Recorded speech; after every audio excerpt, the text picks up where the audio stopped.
Bismillahirrahmanirrahim. Assalamualaikum warahmatullahi wabarakatuh. Nama saya Tuku Muhammad Ali Fawas. Nomor NIM saya 19410401. Di sini saya ingin menjawab pertanyaan yang telah diberikan oleh dosen hukum perusahaan kelas A, Bapak Budi Agus Riswandi, yang telah memberikan tugas di Google Classroom.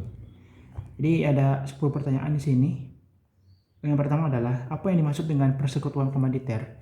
Bisa dijawab adalah persekutuan komanditer itu adalah persekutuan yang terdapat dalam persekutuan bentuk badan usaha yang berupa persekutuan yang didirikan oleh 2 orang atau lebih, di mana sebagian para anggotanya itu memiliki tanggung jawab yang terbatas dan sebagian anggota yang lain memiliki tanggung jawab yang tidak terbatas. Jadi CV itu atau persekutuan komanditer itu adalah suatu badan usaha berupa persekutuan yang didirikan 2 orang atau lebih, yang anggotanya itu yang satu memiliki kekuatan yang tidak terbatas, memiliki tanggung jawab yang terbatas, dan yang lain mempunyai tanggung jawab yang tidak terbatas dan tidak terbatas. Itu nomor 1. Nomor 2 adalah, apa dasar hukum yang digunakan untuk menggunakan persekutuan komanditer? Untuk mengaturnya itu ada dalam Kitab Undang-Undang Hukum Dagang atau KUHD. Jadi dalam pasal 19-21 itu mengatur tentang persekutuan komanditer.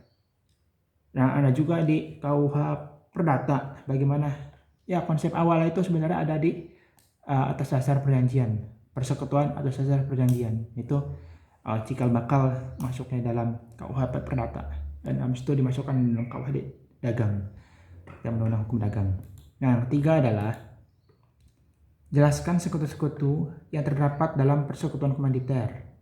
Sekutu-sekutu yang ada dalam persekutuan komanditer itu ada yang aktif dan tidak aktif atau pasif. Sekutu aktif itu bertindak dalam menjalankan CV dalam perusahaan sebagai pengurus dan melakukan perjanjian atau hubungan hukum dengan pihak yang ketiga. Itu yang pertama.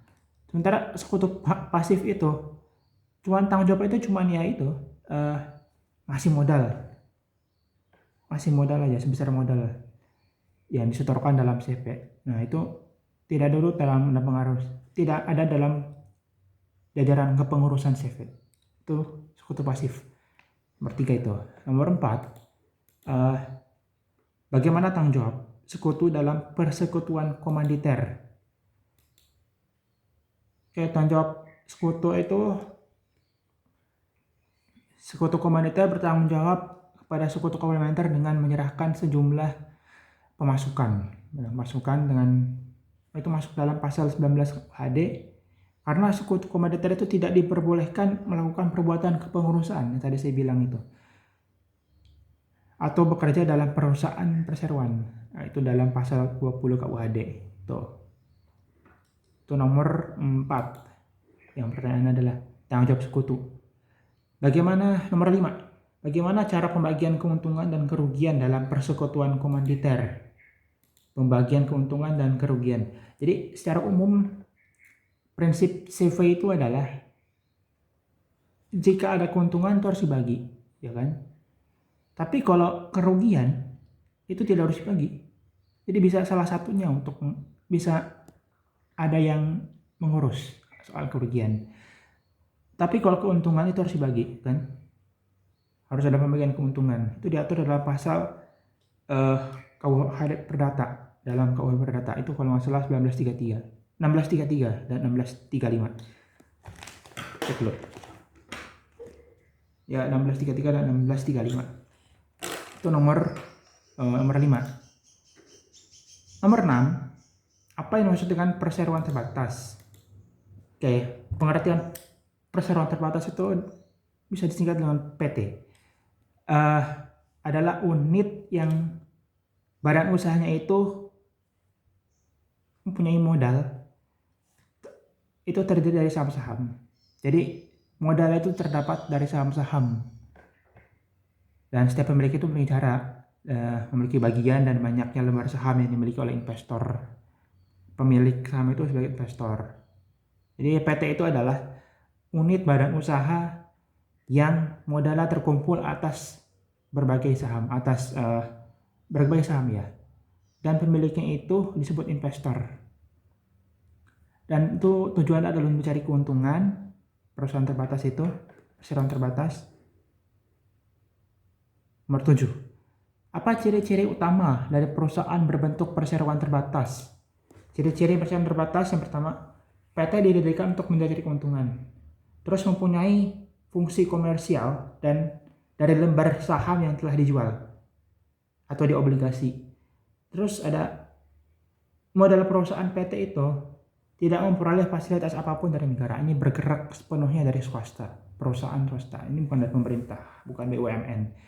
Terus ada lagi RUPS, kan? RUPS itu atau rapat umum memegang saham akan menentukan kekuasaan tertinggi perusahaan PT. Jadi itu perusahaan itu manfaat dari RUPS, jadi rapat umum memegang saham. Ya terus ada lagi setiap pemegang saham itu memiliki tanggung jawab atas perusahaan sebanyak modal saham yang ditanamkan. Jadi misalnya saya menanamkan saham sekitar 50%, maka saya bertanggung 50% atas perusahaan tersebut. Begitu banyak kerugian. Nah, lalu ada lagi pemilik saham itu akan mendapat keuntungan saham berbentuk dividen. Jadi keuntungannya berbentuk dividen. Oke, itu nomor berapa? Nomor 7. Nomor 8. Tata cara pendirian perseroan terbatas. Yang pertama adalah perencanaan. Tentu saja ada perencanaan. Sementara yang pertama itu adalah dari pikiran kita. Kita misalnya punya ada keuntungan, kita ada keinginan untuk merencanakan sesuatu. Saya ingin membuat perseroan terbatas, tapi tidak bergantung pemerintah. Yang pertama adalah perencanaan. Jadi ada jenis usaha yang akan dijalankan, misalnya produksi, distribusi, real estate, apalagi tuh. Terus ada besaran modal, harus ada modal, ya kan? Terus ada lokasi, tempat, dan lain-lain. Ada susunan kepengurusan PT. Jadi misalnya Anda mau teman-teman Anda bekerja sama, di situ ada pengurusan yang jadi modal siapa itu. Ada susunan pengurusan, terus ada itu yang pertama. Yang kedua, mempersiapkan dokumen-dokumen. Jadi dokumen-dokumen harus disiapkan itu sebagai KTP, kartu keluarga, kartu identitas lah. KTP, kartu keluarga, surat-surat aset. Itu jika ingin mendirikan PT. Terus ada akta notaris, ya kan? Lalu ada mengurus izin lingkungan, izin domisili usaha. Lalu ada lagi permohonan pengesahan sebagai badan hukum. Itu masuknya ke itu kan, mintanya ke Hukum dan HAM, Kementerian Hukum dan HAM, Departemen Hukum dan HAM. Jadi kayak misalnya salinan akta pendirian perusahaan PT, terus bukti setoran modal para pendiri, harus ada materainya. Itu harus ada materainya. Kedua, ketiga adalah bukti pembayaran penerimaan negara bukan pajak. Itu adalah PBPB, bukan PBB, PBPB. Yang terdiri dari biaya cek nama perusahaan yang sudah didaftar atau belum, terus biaya pengesahan nama, terus ada biaya tambahan berita negara. Maksudnya biaya pengesahan badan hukum perusahaan perseroan dan notula rapat. Lalu didaftarkan PT tersebut, ya kan? Yang hal-hal yang perlu dilampirkan itu ada salinan akta pendirian, KTP para pendiri, keterangan domisili usaha, NPWP, dan pas foto 4x6 lembar. Oke, yang 7 adalah melalui Menteri Hukum dan HAM, maka akan diumumkan dalam tambahan berita negara Republik Indonesia. Itu ada 7 langkah. Nah, yang 9 maksud saya. Bagaimana cara mendirikan perseroan terbatas? Apakah pendirian perseroan terbatas dapat dilakukan tanpa melibatkan 2 orang atau lebih? Nah, jawabannya tidak bisa, ya kan? Karena dalam pasal 7 ayat 1, 2 dan 4 Undang-Undang Perseroan Terbatas, syarat yang harus dipenuhi ada 3 yang primer. Jadi perseroan terbatas itu harus didirikan oleh 2 orang atau lebih. Oke. Dengan akta notaris, tentunya dengan syarat-syarat yang telah saya jabarkan sebelumnya. Itu yang pertama. Dalam bahasa Indonesia. Terus ada setiap pendiri wajib mengambil bagian saham pada setiap perusahaan yang didirikan. Oke, yang ketiga adalah mendapat pengesahan Badan Hukum Perseroan melalui keputusan Menteri Hukum dan HAM. Oke, itu jadi nggak bisa individual satu orang doang nggak bisa. Oke, yang terakhir adalah apa dasar hukum pengaturan perseroan terbatas yang saat ini berlaku? Pengaturannya itu adalah dalam Undang-Undang Nomor 40 Tahun 2007 tentang perseroan terbatas. Maka itulah pertanyaan yang telah saya jawab dari 10 pertanyaan. Terima kasih Pak Budi Agus Riswandi dengan kuliah-kuliahnya.